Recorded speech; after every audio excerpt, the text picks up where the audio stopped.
July 8, 2024, and it's time to harvest the spring clover and alfalfa flows. Anel versus wooden high bodies. Will there be a difference? Hello, and welcome to my channel, CRB Honey. My name is Brad. My wife and I own a small honey business, Country Road Bees, where we produce and market the finest small batch and varietal honeys local to eastern Nebraska. If you appreciate a little science behind your beekeeping, please like this video and subscribe to my channel. If you've seen my previous Anel hive body videos, you know I'm comparing how well bees accept life in a plastic insulated hive body versus wooden. Pay no mind to my lips moving. I've yet to figure out how to make the audio work with my video equipment. Based on what has been observed through spring colony buildup, the bees have done well, perhaps a little bit better, in the Anel insulated plastic hive body. While colony growth is essential for a strong honey crop, it's the crop, not the number of bees, that ultimately determines if the Anel system is worth the added cost. Today's final evaluation to answer that question: spring honey harvest. The colonies were placed at their present location around June 1st, and today is July 8th. Surrounding them are 20 plus acres of alfalfa for hay, another 20 plus acres of alfalfa rich CRP ground, and several acres of trees, which include some lindens. Farmers normally crop alfalfa before it blooms, but this has been a wet year and timely cutting has not been possible. So the alfalfa bloomed before the first cutting, and now that the second cutting is due. Bee escapes were placed on each colony 2 days prior. How did they do? Well, first let's set some expectations. According to the USDA, the average Nebraska honey colony produced 44 pounds of honey in 2022, and the national average was 47 pounds per colony.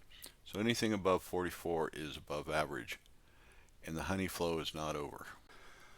Looking first at the Anel hive, above the honey excluder is a very full super of capped honey. It easily weighs 40 pounds or so. Immediately below it, in the white box, is another full super of honey, but it was only partially capped, so I left it. Below the white super is the empty super that I put on again about 2 days ago. So all told, there is between 70 and 80 pounds of honey that the bees have put away. Let's now turn our attention to the wooden hive body. The super above the bee excluder is also full, so it has a good 40 pounds or so of honey in it. But the honey super below the excluder is nearly empty.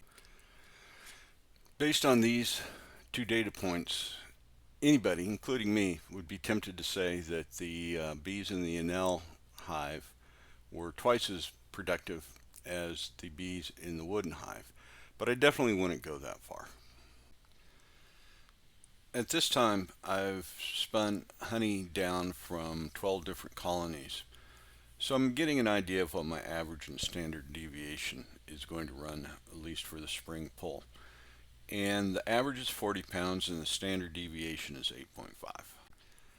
Based on that average and standard deviation, this means I can expect a normal colony to produce anywhere from between 22 to 57 pounds of honey.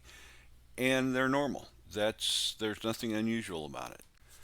This also means that for the Anel versus wooden hive body comparison, production is the same. There is nothing unusual or unique between the two. So let's put a bow on this episode and series of episodes. I wanted to understand if bees would accept plastic hive bodies as their home. To evaluate this against wooden hive bodies, we can phrase this as a question, and that is, do Anel hive bodies equal wood hive bodies, at least with respect to bee acceptance? I started by asking if spring packages installed in early April would settle in both the wooden hive body and the Anel hive body. And it turned out to be true. They settled in both. I then followed them through the spring buildup, and it turns out that they built up a little bit better and a little bit quicker in the Anel hive body than the wooden hive body, which doesn't surprise me. It's cool in April, so the bees have to work less hard to keep the brood warm. Although I didn't really test for it, neither colony swarmed or absconded, which is always a plus. Country Road Bees makes its money through honey sales, so honey production is ultimately the measure of success, and it succeeded.